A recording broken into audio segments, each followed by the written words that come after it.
Hi everyone, a very happy new year 2021 to all of you. And I also welcome you to Warriors Academy's new episode. I hope all of you are keeping well. May God bless you all. Tomorrow is 12th January, Swami Vivekananda's birthday. That is celebrated all over India as National Youth Day. So let us discuss about the Youth Day. National Youth Day is celebrated on 12th January as the birthday of Swami Vivekananda. In 1984, the Government of India declared this day as National Youth Day, and since 1985, this event is celebrated in India every year. Let us see the history of National Youth Day. It was the decision of the Government of India taken in 1984 to celebrate the birthday of great Swami Vivekananda, that is 12th January, as the National Youth Day every year. The National Youth Day, that is 12th January, the Government of India quoted that the philosophy of Swamiji and the ideals for which he lived and worked could be a great source of inspiration for the Indian youth. On 12th January 2013, our former Indian Prime Minister Manmohan Singh told in his speech at the inauguration of 4-year-long celebrations of Swami Vivekananda's 150th birth anniversary. What he said? What Gandhiji said captures the great importance of spreading Swami Vivekananda's ideas and ideals among the youth in our country today. He personified the eternal energy of the youth and their restless quest for truth. It is entirely fitting that the Government of India has declared 12th January the birthday of Swami Vivekananda as National Youth Day. We must work to rekindle the eternal message of this great patriot and the son of India. Now we shall discuss about the celebration and other activities. The National Youth Day is observed all over India at schools and colleges with processions, speeches, music, youth conventions, seminars, yogasanas, presentations, competitions in essay writing, recitations and sports on 12th January every year. Swami Vivekananda's lectures and writings deriving their inspiration from Indian spiritual tradition and the broad outlook of his Master Sri Ramakrishna Paramahansa. These were the source of inspiration and have motivated numerous youth organizations, study circles and service projects involving the youth. Now we shall discuss about this great personality's early life. Who was Swami Vivekananda? Swami Vivekananda, known in his pre-monastic life as Narendranath Datta, was born in an affluent family in Kolkata on 12 January 1863. His father, Vishwanath Datta, was a successful attorney with interest in a wide range of subjects, and his mother, Bhuvaneshwari Devi, was endowed with deep devotion, strong character, and other qualities. A precocious boy, Narendra excelled in music, gymnastics, and studies. By the time he graduated from Calcutta University, he had acquired a vast knowledge of different subjects, especially Western philosophy and history. Born with a yogic temperament, he used to practice meditation even from his childhood and was associated with Brahmo movement for some time. Next, we shall discuss about his association with Sri Ramakrishna Paramahansa. At the threshold of youth, Narendra had to pass through a period of spiritual crisis when he was assailed by doubts about the existence of God. It was at that time he first heard about Sri Ramakrishna from one of his English professors at the college. One day, in November 1881, Narendra went to meet Sri Ramakrishna, who was staying at the Kali temple in Dakshineshwar. He straightway asked the master a question which he had to put several others but had received no satisfactory answer. What was the question? Sir, have you seen God?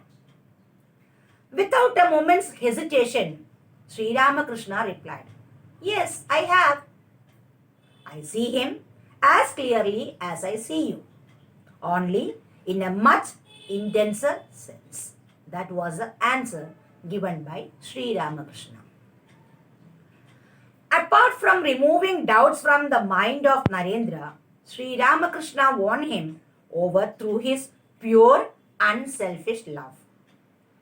Thus began a guru-disciple relationship which is quite unique in the history of spiritual masters. Narendra now became a frequent visitor to Dakshineshwar and under the guidance of his master made rapid strides on the spiritual path. At Dakshineshwar, Narendra also met several young men who were devoted to Sri Ramakrishna and they all became close friends.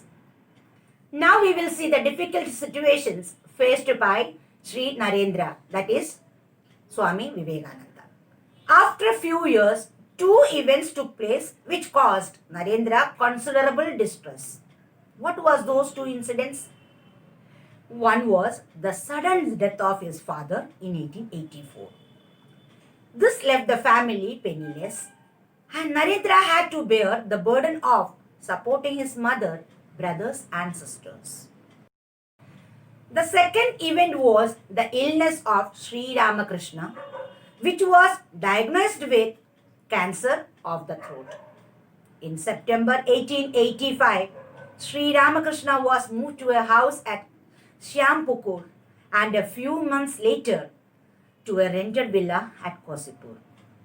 In these two places, the young disciples nursed the master with devoted care. In spite of poverty at home and inability to find a job for himself, Narendra joined the group as its leader. Now the beginnings of a monastic brotherhood. Sri Ramakrishna instilled in these young men the spirit of renunciation and brotherly love for one another. One day, he distributed ochre robes among them and sent them out to beg food. In this way, he himself laid the foundation for a monastic order. He gave specific instructions to Narendra about the formation of the new monastic order. In the small hours of 16th August 1886, Sri Ramakrishna gave up his mortal body.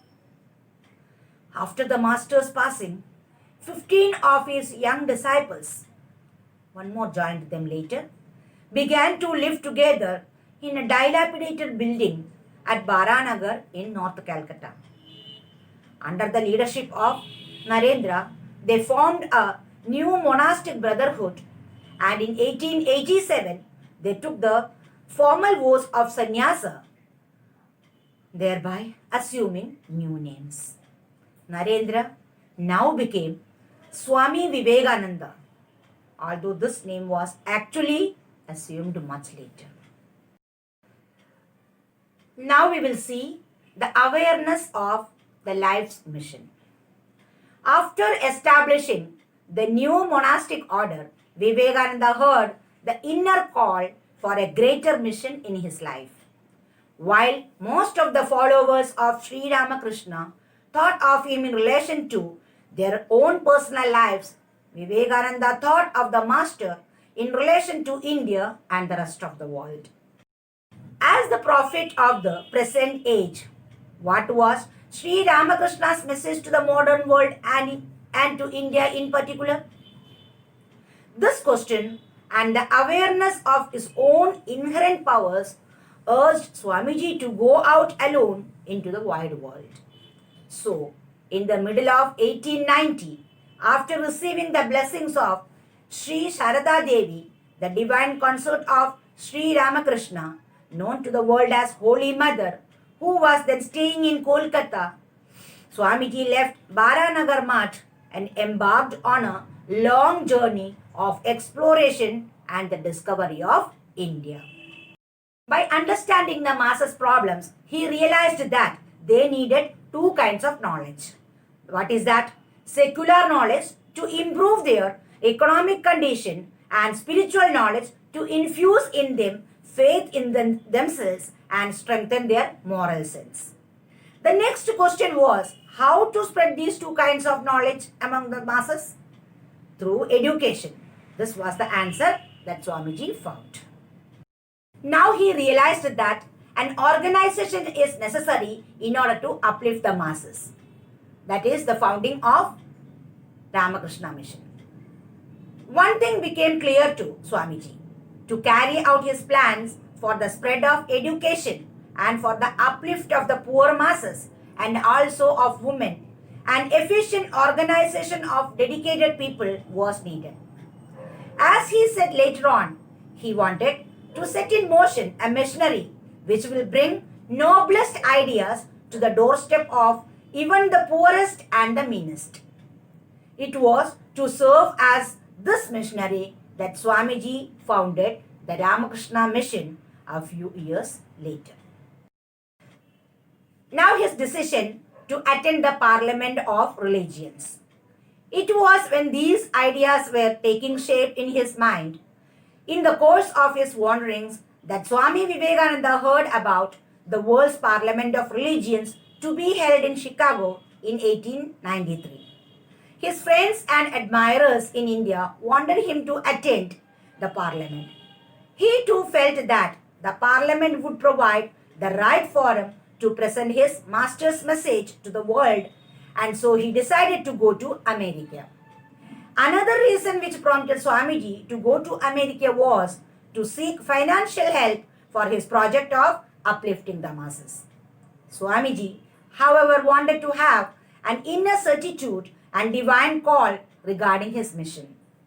Both of these he got while he sat in deep meditation on the rock island at Kanyakumari, with the funds partly collected by his Chennai disciples and partly provided by the Raja of Khetri. Swami Vivekananda left for America from Mumbai on 31st May 1893. Let us see the Parliament of Religions and after. His speeches at the World's Parliament of Religions, held in September 1893, made him famous as an orator by divine right and as a messenger of Indian wisdom to the Western world. After the Parliament, Swamiji spent nearly 3.5 years spreading Vedanta as lived and taught by Sri Ramakrishna, mostly in the eastern parts of USA and also in London. Now, awakening his countrymen. He returned to India in January 1897. In response to the enthusiastic welcome that he received everywhere, he delivered a series of lectures in different parts of India, which created a great stir all over the country. Through these inspiring and profoundly significant lectures, Swamiji attempted to do the following: to rouse the religious consciousness of the people and create in them pride in their cultural heritage, to bring about unification of Hinduism by pointing out the common basis of its sects. Also, to focus the attention of educated people on the plight of the downtrodden masses and to expound his plan for their uplift by the application of the principles of practical Vedanta. Finally, he is establishing the Ramakrishna Mission. Soon after his return to Kolkata, Swami Vivekananda accomplished another important task of his mission on earth.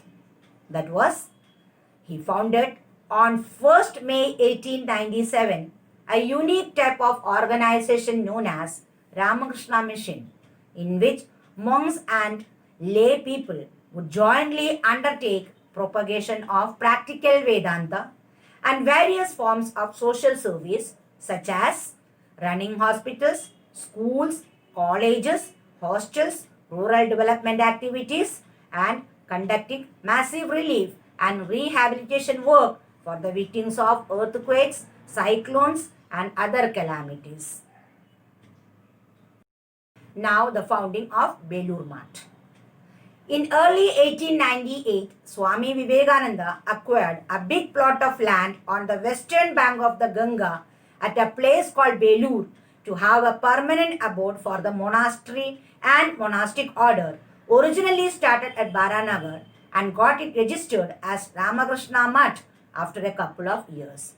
Here Swamiji established a new universal pattern of monastic life which adapts ancient monastic ideals to the conditions of modern life, which gives equal importance of personal illumination and social service, and which is open to all men without distinction of religion, race, or caste.